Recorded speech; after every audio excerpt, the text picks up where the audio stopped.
Just to start, my name is Stephanie Amwaku. I'm the Policy Director of Accountability Council. If we can go to the next slide, please. Who is Accountability Council? So we are a non-governmental organization. We have offices in the United States and Kenya, and staff around the world. And our mission is to help communities defend their human rights and the environment, particularly when there are issues with internationally financed projects, whether they're projects financed by multilateral development banks, development finance institutions, private institutions as well. And what we focus on is using grievance redress mechanisms, as they are an important tool to allow communities to raise issues directly to those who are financing those projects. And of course, the purpose of today's webinar is to get more into what grievance redress mechanisms are. And so we'll get into that discussion. But on Accountability Council, our model includes three different teams. We have a communities team that directly supports communities to file complaints at these grievance redress mechanisms and navigate those complaint processes. I and Megan Pearson, who is also on the webinar, we are on the policy team, and what we do is we advocate for stronger grievance redress mechanisms at the institutions that already have them, but then we also advocate for institutions that don't have them to create them so that they can also have these important governance tools. We use the lessons from our complaints that we've supported to influence this policy advocacy. And we also have a research team that uses the information from cases.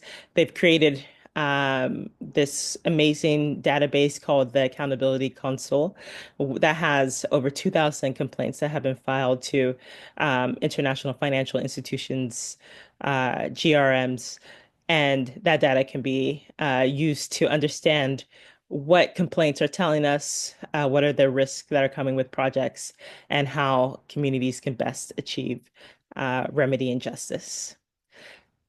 So if we can go to the next slide, please. So we're going to start off with a poll. We have a variety of attendees today. So um, I'm going to just start this first poll. And we want to know who's in the audience, how familiar you are with grievance redress mechanisms, and if you are in a financial institution, does your institution have a grievance redress mechanism? So let's take a couple of minutes and do this poll. Thanks.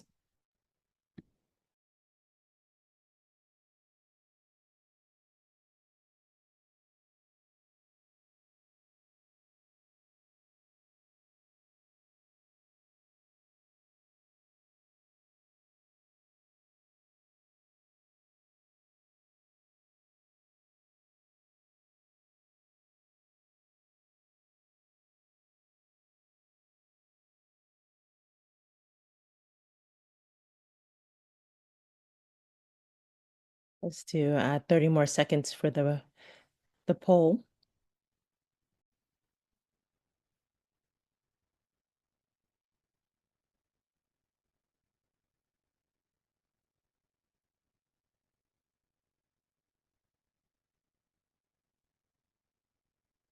Okay, sharing the results.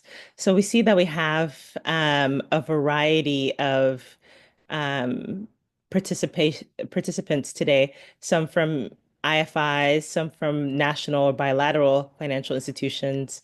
We have a strong civil society presence as well, and then from academia and other. Um, and the level of familiarity with with grievance redress mechanisms also varies.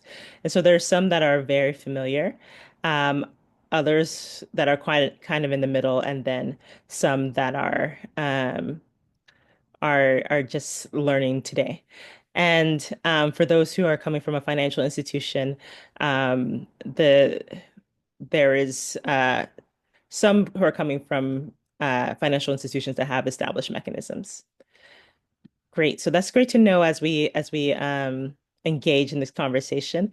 We can go to the next slide. So why are grievance redress mechanisms? Why are we talking about this today?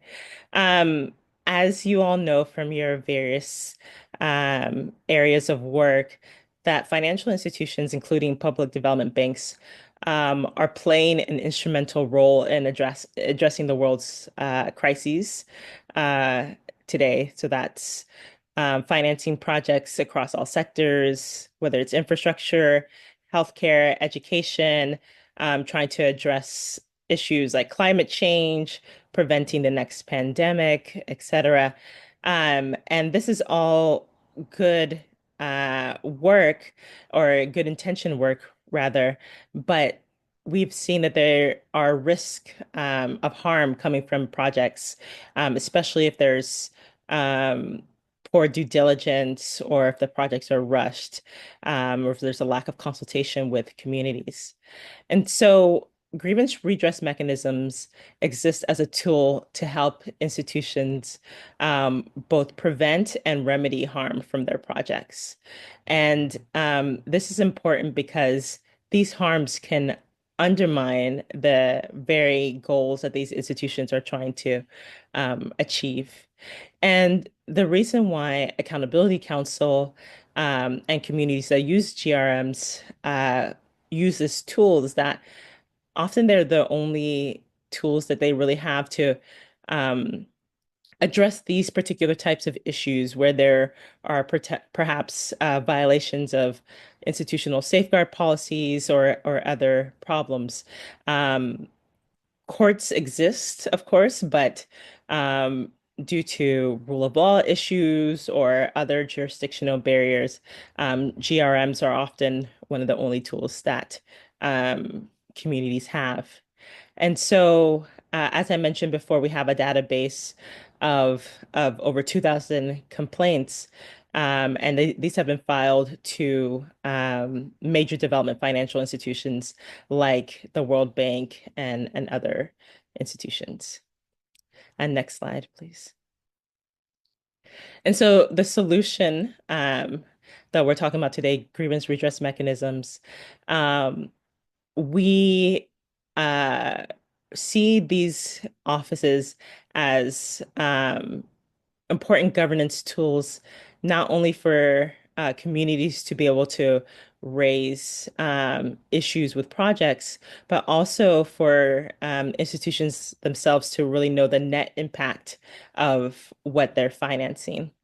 And what we've seen in the multilateral development bank space, like the World Bank, the African Development Bank, the Asian Development Bank, is a structure where these grievance redress mechanisms, also called independent accountability mechanisms, um, they are offices that are um, independent from management who's making the day-to-day decisions on projects. And that's very important from a community standpoint of having that more impartial view into what's happening with a project. So there's fewer conflicts of interest there. Um, these offices also typically report to the board of directors if the institution has a board of directors, or the very senior management if they don't have a board of directors, um, and receive complaints directly from local communities. Next slide, please. So who has grievance redress mechanisms? Um, the World Bank was the first one to create one of these institutional level grievance redress mechanisms in 1993. This is the World Bank Inspection Panel, and that came out of a strong civil society and community movement to press for an accountability channel for the impacts of the World Bank's financing. particularly, there was this major dam project in India that led to a lot of calls for citizen level accountability. Since then, these mechanisms have spread to more than 20 development finance institutions, and we've listed some of the examples here on the slide, but they've also have spread to private institutions as well. And so we see them at commercial banks like ANZ, ABM AMRO, and other institutions as well. Next slide, please. And so a key question is, what types of issues are raised through these grievance redress mechanisms? And as I mentioned, we have this database of over 2,000 complaints, and this chart just shows what the top issues that have been raised through the complaints. So we're seeing a lot of complaints around environmental damage, pollution, biodiversity loss, uh, inadequate consultation and disclosure. So a lot of times there's a lack of understanding of even what the project is and how it will affect local communities. Of course, physical and economic displacement is a big issue with projects, inadequate due diligence. Um, Going down the line, we also see lack of free, prior, and informed consent by Indigenous peoples, and so not upholding standards on ensuring that Indigenous peoples direct the development that happens in their own lands. Um, Damage to cultural heritage. We've had cases even at Accountability Council where graves have been damaged or sites of worship have been damaged by projects. So you see that there's really a range of harms that can be raised through these grievance redress mechanisms. And it's important for institutions to have a knowledge of the various types of issues that can come up through these projects. Next slide. How do these grievance redress mechanisms work? So typically, in the mechanisms that we've seen, there are three main functions. So one is a dispute resolution function that brings together the communities that have a grievance, usually the institution's client or the project implementer or the client that has received the money, and sometimes the institution itself to facilitate a dialogue um, and using independent, neutral mediators to do this work. So this is different from just maybe meeting with the country staff of an institution or the local office. There's a trained mediator that can help identify the interests of each party and help move the parties towards agreeable solutions. There's also compliance review. So what we've seen over the past decades of development finance is that institutions have committed to various environmental, social, labor, gender, et cetera, standards to guide their projects. And compliance review is an investigation to see whether these standards have actually been implemented in the course of the projects. And after that investigation is done, it's then up to the management of the institution to work with its client to develop an action plan to address areas of noncompliance and facilitate remedy to communities. And one of the reasons why we call this GRMs an important governance tool is because ideally the function should not just be to address grievances as they come up, but to also feed lessons to the institution so that we're not seeing the same sorts of issues come up over and over again in projects. So there's an advisory function typically within a grievance redress mechanism or an independent accountability mechanism that can take lessons from casework and inform institutional policy and practice. Just to give you an example of that, around 10 years ago or so, the World Bank had a case in Uganda concerning a transport sector project where workers were coming into an area of Uganda to work on roads and other transport projects. And one of the impacts of the workers coming into this area was that there was an increase of gender-based violence and exploitation, teen pregnancy, etc. And out of that complaint, the World Bank has used the lessons from that instance to provide more guidance on gender based violence and issues in projects, and including looking specifically at the transport sector and how to safeguard against a similar sort of thing happening in the future. Next slide, please. And I'll turn it over to my colleague, Megan Pearson, who's a policy associate at Accountability Council, to get into another case study. Thanks, Stephanie. Um, so just to get a little bit more concrete about how this case process works, we'll look at the case study of the Caracol Industrial Park in Haiti.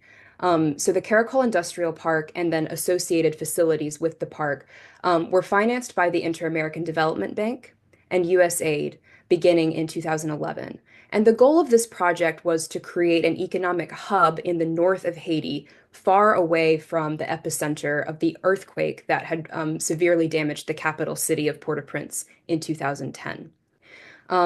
But the project ended up displacing over 400 families from their farmland without having put in place a resettlement action plan or a compensation plan.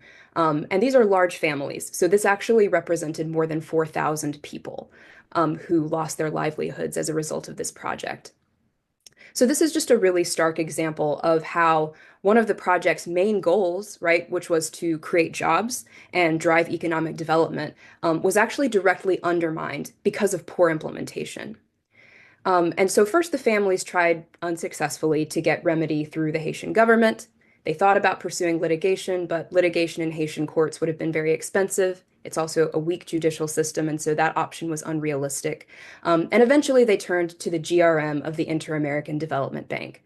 And they were able to negotiate an agreement with the Haitian government and the IDB that provided for replacement land, farming equipment, a small business program, and vocational training. Next slide, please. So here's a flow chart of how the typical complaint process works. Now that we have our Haiti case study in mind, we can walk through the steps and sort of think about how this process actually works. So once the complaint is received, the first step that the mechanism will do is decide on eligibility. And so the eligibility criteria for most GRMs relate to things like, is the project that is being complained about actually one that our institution is financing, right? If not, probably not the best place to address that complaint. Many mechanisms also will require the complaint to be filed by people who are directly impacted by the project, although not all. And then there's also considerations around the time frame of the project. So some mechanisms will require that complaints can only be filed about projects that are still active. So there's still an active financial relationship between the financial institution and the project implementer. Others have a timeline of 2 years after project closure or several months after project closure. And so that eligibility criteria, essentially the mechanism can decide what types of complaints are we really going to be well equipped to handle. So the Haiti complaint was considered eligible, and so it passed to the next phase of assessment. And this is the phase where the GRM takes some time to learn more about the issues that are at the heart of the complaint. They may even do a site visit to go to the project site and speak with people there. In the Haiti case, part of this assessment process was figuring out what does this community really want in terms of remedy and what kind of solution would be meaningful for them. Um, in this case, the community's central complaint was really that they had not been consulted on the project at all, and that they had been treated as obstacles to be moved, as opposed to active participants in their own development. And so, what they really wanted from this process was to have a seat at the table and to be able to participate in designing a solution. So next we go to the substantive phase. And as Stephanie was mentioning before, this could be either a dispute resolution process or a compliance review. Based on what the community in the Haiti case wanted, they went with dispute resolution because what they really wanted was dialogue, a chance to sit across the table from the Haitian government who was implementing the project and be able to advocate for themselves the type of remedy that they wanted to see. Although they could just as easily have pursued a compliance investigation because clearly this project raised a lot of compliance issues. But for them, because an investigation is a bit more, the mechanism sort of undertaking that investigation, it's a little bit more of a passive role for complainants as compared to dispute resolution. And so that's why they made the choice that they did. So next we pass down through dispute resolution to the point where an agreement is reached. And in this case, an agreement was reached after 18 months of dialogue. The agreement was reached with the Inter-American Development Bank and the Haitian government as parties to that agreement with the complainants. The agreement provided for replacement land for the most vulnerable families who had been impacted, farming equipment for people who maybe already had access to some other land, but needed help to make it more productive. A small business program for people who decided that they wanted to transition away from agriculture and to do something different, and then also vocational training. There was also provision of school kits for the family's children, and then also training in cutting and sewing in order to facilitate complainants to pursue employment at the Caracol Industrial Park if that's what they wanted to do. Then the next phase is monitoring, and we're still in this phase right now with the Haiti case. And so it has been several years of monitoring. It's been a complicated process given the COVID pandemic and then the very real political and economic and social instability that Haiti has been experiencing over the past few years. So we still have 47 families left who are waiting to receive their chosen remedies, but many of the families have received the benefits that the agreement promised them. Once that monitoring phase is over, then the case will be closed. Next slide.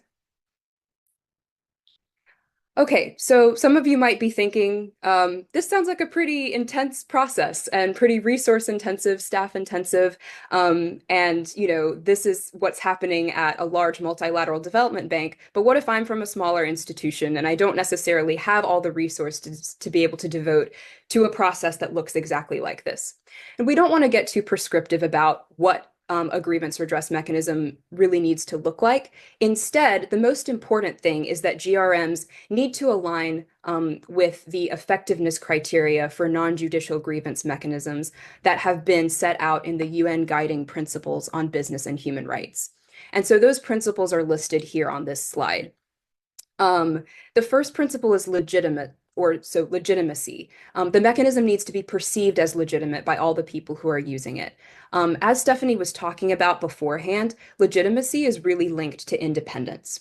So it's important that complainants in particular are seeing this mechanism as an independent mechanism that is not just another part of the financial institution.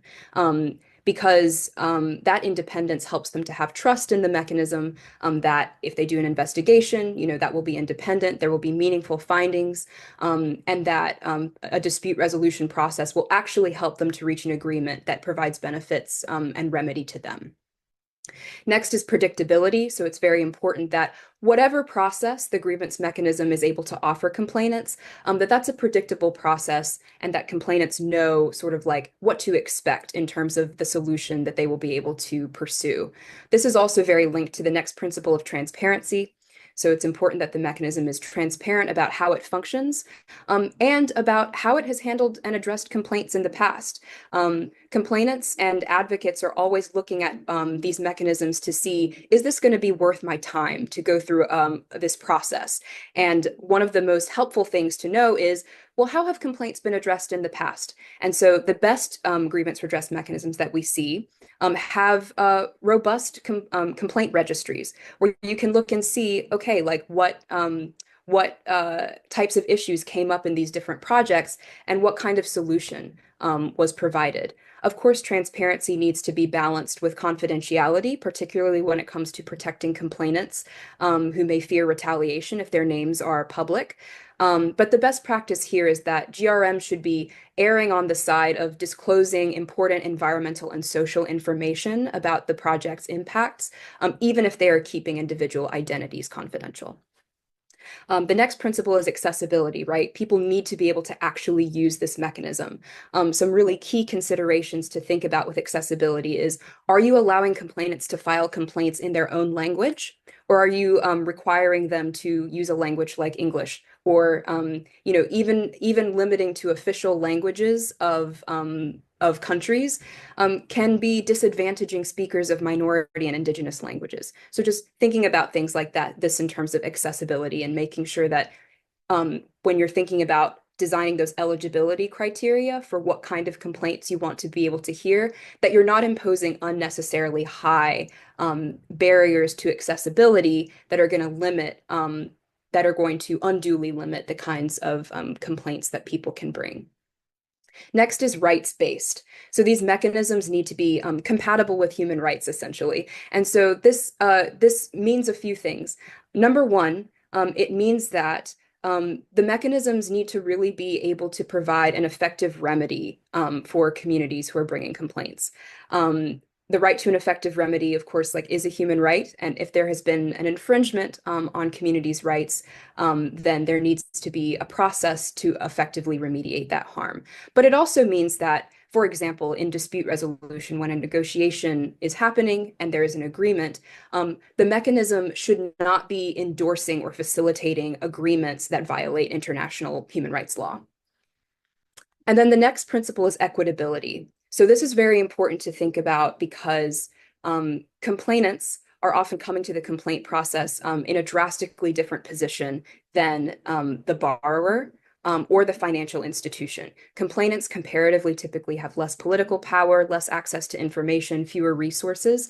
And so mechanisms really need to be thinking about how can they support the different parties differently in order to make sure that they're actually able to engage in a more equitable way. Next is a source of continuous learning, which as Stephanie talked about, this is where the mechanism's advisory function really comes in. So is the mechanism just this independent mechanism that is doing cases but not actually feeding lessons into the financial institution? It needs to be that there's actually learning from the cases that are happening so that the same types of harm are not getting repeated over and over again, and the mechanism can be updating its policies and practices. And then finally, informed by dialogue. And so really what this means is that these mechanisms need to be designed in consultation and in dialogue with the stakeholders who are going to be using it, particularly with affected communities. Next slide. So here are some just additional benefits of GRMs. We've already talked about, the sort of using as a good governance tool for your investment portfolio, for ensuring that you're really able to hear about the type of impact that your investments are having, and then able to address any negative impacts, so that that project is actually like having its intended effects. Another benefit is that establishing a GRM can fulfill regulatory requirements. So, for example, in order to become an accredited entity for the Green Climate Fund, um, financial institutions are required to set up grievance redress mechanisms. Um, they can also help to meet climate ambitions and achieve a just transition. So, one misconception that we hear sometimes is that climate finance can't cause harm. And that's not true, right? Any sort of project that is going to potentially have an impact on communities that may not be designed in consultation with those communities has the potential to cause harm. And so having a grievance redress mechanism where impacted communities can flag early on because they're going to be the first to know if a project is not meeting its mark. Um, that can help to ensure that that project is actually like meeting climate ambitions and helping to achieve a just transition, as opposed to perhaps perpetuating some of the really problematic dynamics that we see in, for example, mining projects um, that have happened in the past. And then finally, it can be a way to help safeguard assets in fragile and conflict-affected environments. So Haiti being an example of one of these types of environments, it's very, very important to have a direct line of communication between communities and the financial institution, so that you know if something is not going according to plan with the project, that those adjustments can be made and that issues can be fixed early on. Next slide. Okay, so now we have a quiz about how common do we think that GRM complaints are. So let me see if I can. Oh, thank you. Um, all right. So the question is, on average, what percentage of institutions' projects have generated complaints? So we'll take a minute or two. What do you think?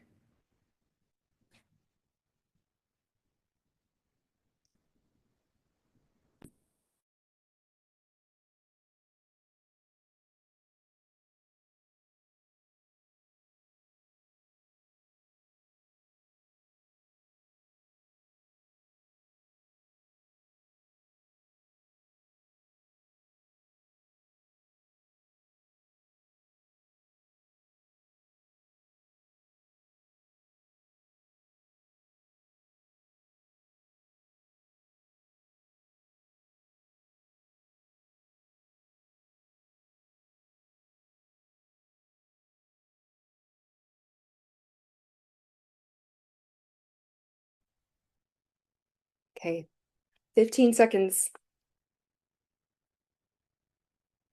We still have some responses coming through.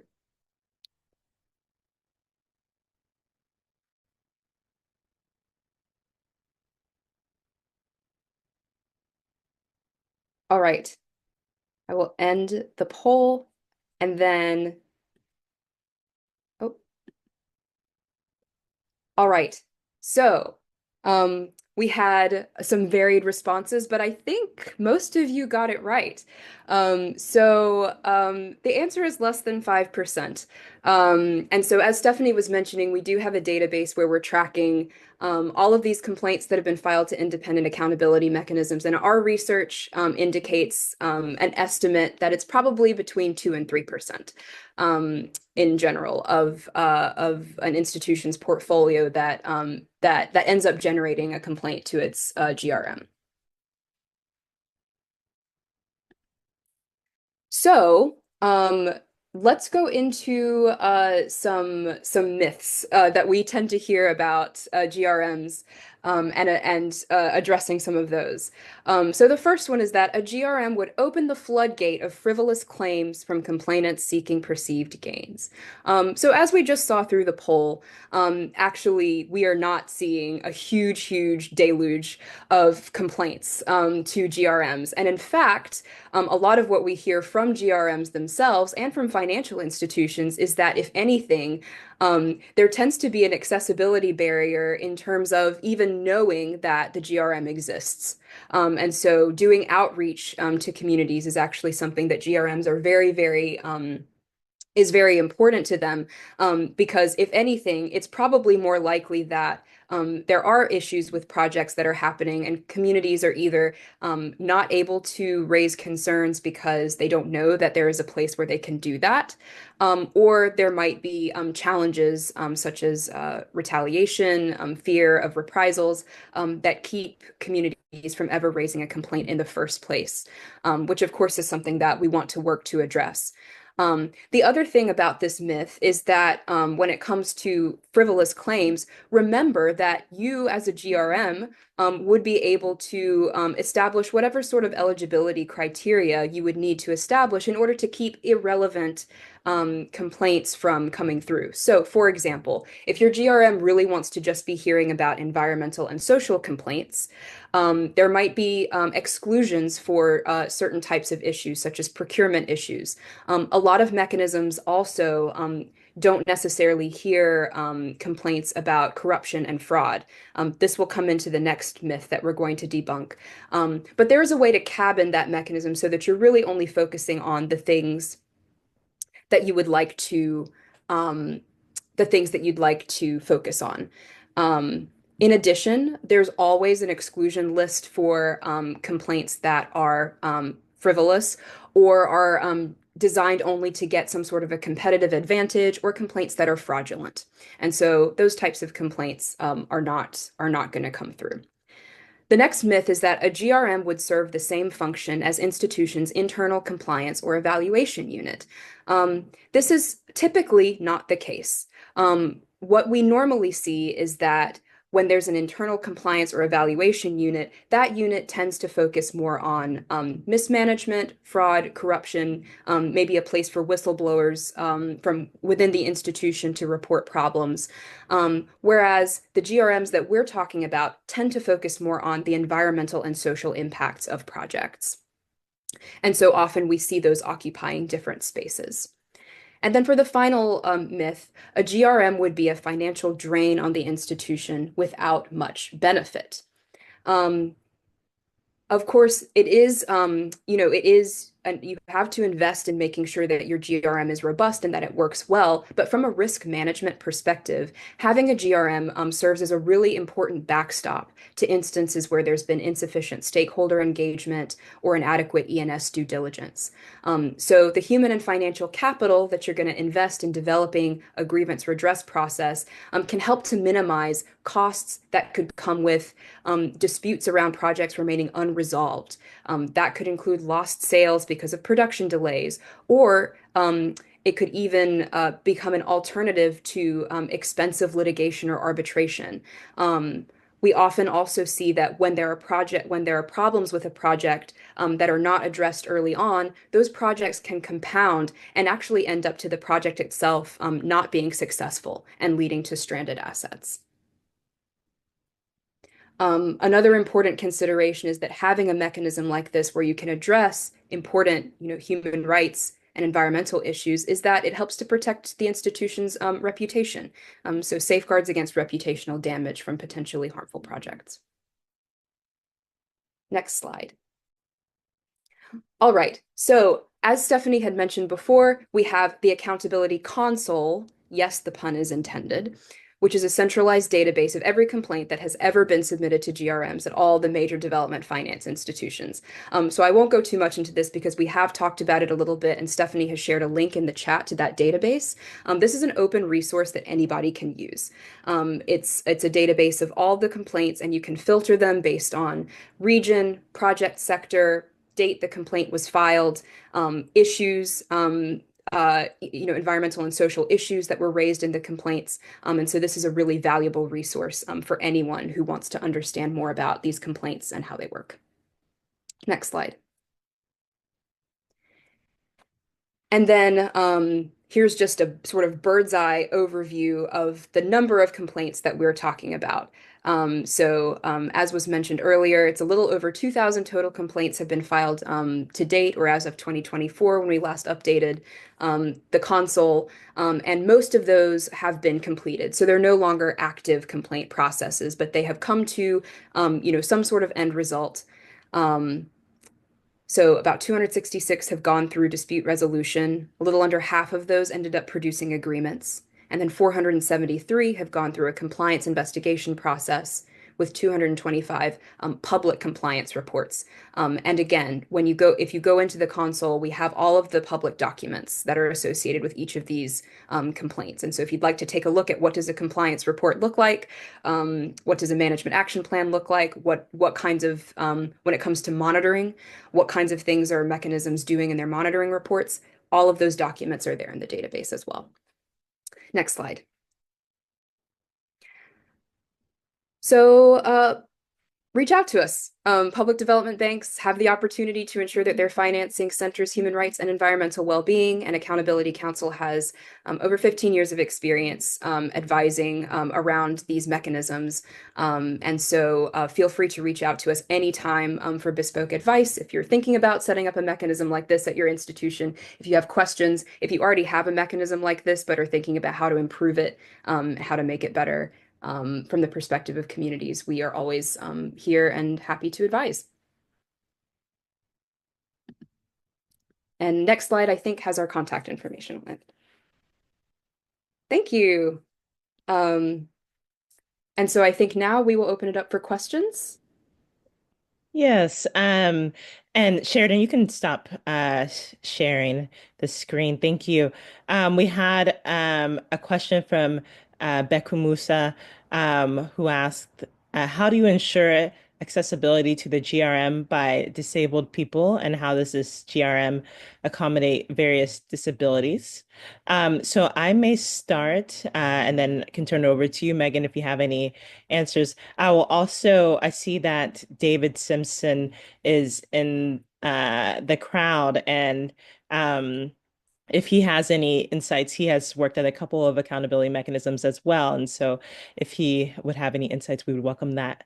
But just to start, from a policy standpoint, we advocate that when you're looking at accessibility, that you make sure that communities can meet the GRM where they are. So that includes when filing a complaint, maybe not requiring complaints to come in writing, for instance, perhaps using WhatsApp or some other sort of tool, which allows to facilitate on whether there's differences in literacy or fluency in specific languages, which is not necessarily a disability issue, but I think also could be used by those who perhaps having audio is easier for visuals.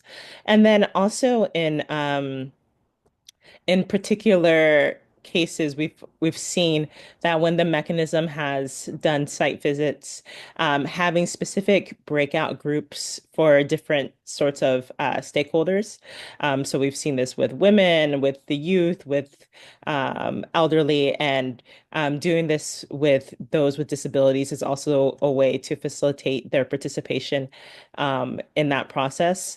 Sometimes we see tensions depending on the community and the local context on who gets to speak in a particular community. Unfortunately, too often it can be just men or just certain leaders. And so having mechanisms take that proactive step of saying we want to have specific spaces for different stakeholders to speak is really important. And I think that can also apply to those with disabilities. But just to say that we're always trying to see how these spaces can be more accessible and open for a wide variety of stakeholders. Megan, I don't know if you have anything to add on that. No, but if David wanted to add, based on his experience, that would be really great. Okay, yeah. So, and we put him on the spot, but he just said that he's traveling and can't use his microphone. Oh, I see. Okay, so maybe in that case, there's one other thing that I would mention, which is that we've seen uh, that we have in terms of, grievance redress mechanisms trying to meet complainants where they are, even physically. Sometimes we've seen this come up in cases where communities wanted to engage in a dialogue process, but feared retaliation and did not necessarily want to meet face to face with the project implementer. And so what we've seen in some of those cases is mechanisms actually sort of engaging in shuttle diplomacy, where they will still allow for kind of a mediation, negotiation process to occur, but instead of having the parties sort of physically meet somewhere, the mechanism itself is sort of going back and forth. And I think this could be a way for mechanisms even to be able to more effectively engage with stakeholders who maybe have physical mobility issues or limitations.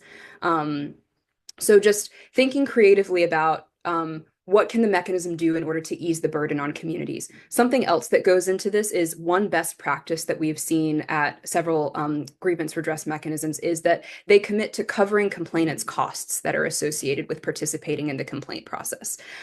Because of course, regardless of even if complainants are not don't necessarily have a disability, engaging in this process on top of what might be very disruptive impacts of the project that are ongoing in their lives, they have to take time out of their busy days in order to engage in this complaint process. Whereas for financial institution staff and the project implementer, they're engaging in that complaint process as part of their job. And they're being compensated for the time that they spend engaging in that complaint process. And so, in that complaint process, in order to sort of um, help to level the playing field and go to that principle of equitability that we were talking about. Some of the best practices at the accountability mechanism is to commit to covering, for example, bus fare in order to get to important meetings related to the complaint, or even if complainants have to lose a day's wage. By engaging in the complaint process instead of working, that the mechanism is thinking about, perhaps compensating them for the time that they are spending, or at least ensuring that that does not become like a financial drain on them. Thank you, Megan. We have another question from Shriti. She says, or they say, I would like to know from your experience how important leveraging robust capacity building plans and using local existing support mechanisms have been in addressing complaints to GBV, SCA, so gender-based violence, sexual exploitation, and I forget what the A stands for, but essentially gender impacts related to the project. Um, so Megan, would you like to start? Or actually, Shriti, let me unmute you to see if you had uh, any more insights to share on the capacity building plans. And so if you wanted to add any more details on that.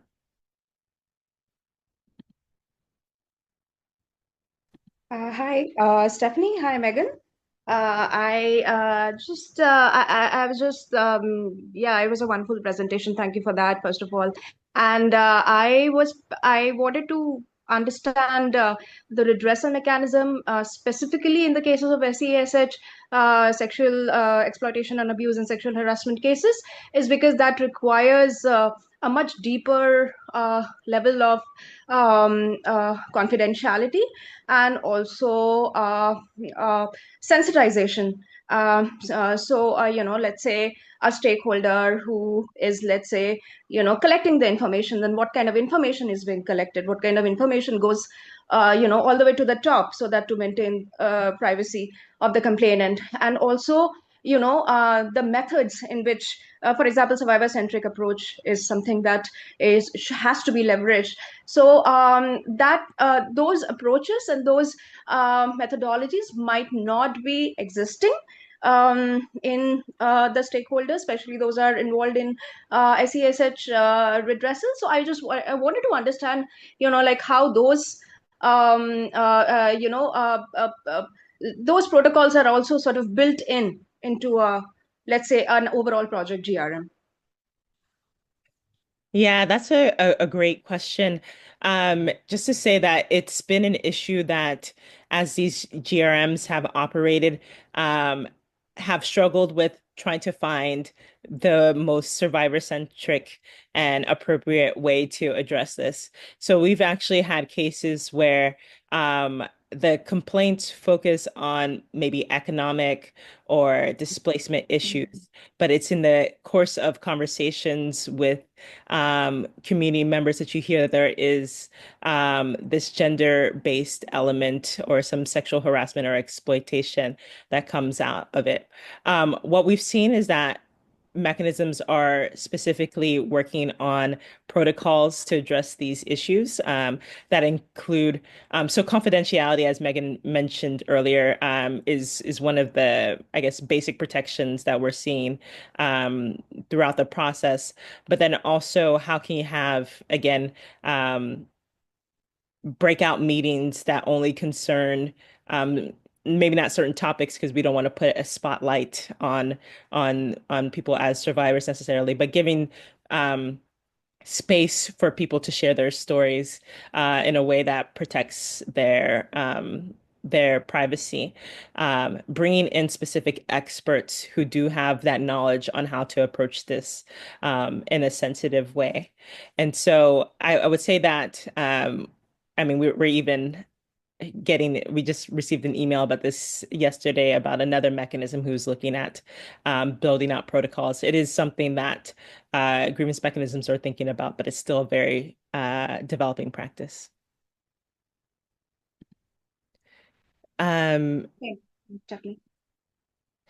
I don't know if Megan has anything to add on that, but just for time, we also see um, a question from Alero. What safeguards can be built into grievance mechanisms to ensure that they remain independent from the institutions that they are meant to hold accountable? And I'll turn that over to you, Megan, to answer. Sure, yes.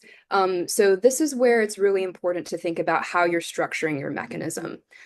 So even if, let's say, you're not able to have a completely independent body because of either staffing constraints or just the way that your financial institution is set up, what's really, really important is to make sure that at the very least, whoever is in leadership at that mechanism is not reporting directly to the part of management that is responsible for promoting projects. And so, in terms of structure, what we've seen that works really well is when a financial institution, if they have some sort of a supervisory board or board of directors, that the accountability mechanism, even if it is sort of needs to be housed somewhere within management, that that mechanism is reporting directly to the board, as opposed to the sort of part of management that is responsible for projects. So that's a really important part of safeguarding independence. But then also when it comes to staffing and thinking about who is actually working in these mechanisms, one of the issues around independence that we see sometimes is that without the right safeguards, there can be a revolving door between mechanism staff and then management staff who are working on projects. So that can really be undermining independence, because what you don't want is for the head of the GRM to be thinking, well, I have a 5-year term, but once my term is up, I think I'd like to go maybe work in management at this institution. And so maybe when I do my investigation, I'm going to pull some punches maybe and not be as robust in my call for accountability from the mechanism because I'm thinking about my next job. And so we don't want to see that happening. What we advocate for is that there be pre and post employment restrictions, if not bans, when it comes to who is working on the mechanism staff. Because what you don't want to see is for there just to be an interchange between that staff. So really safeguarding independence that way. Any other points on that, Stephanie? Yeah, I think you've definitely hit on it. And just also to say of around who's working in these roles, we want to make sure that it's not just people who have legal expertise or expertise in particular safeguards, but also those who understand human rights, who understand, as we were talking, I guess getting to Beku Musa's question and Shriti's question around who are the stakeholders that you're engaging with, and how can you engage in with them in ways that respect their agency, understand maybe power imbalances, and can facilitate these processes in an equitable way. So it's, I think, very important to have good staff working on that. Um, we've reached the end of the webinar, and but as Megan mentioned, definitely we would love to continue this conversation with you. We have our emails in the chat. I also want to share a resource that Accountability Council and several of our civil society partners have developed to go specifically into um, what are strong provisions of independent accountability mechanisms or grievance redress mechanisms. And so I've linked that into the chat. But again, thank you for taking your time today. There'll be more Finance in Common Human Rights Working Group seminars and webinars in the future. So please be on the lookout for those opportunities. Thank you and have a great day. Thanks, everyone.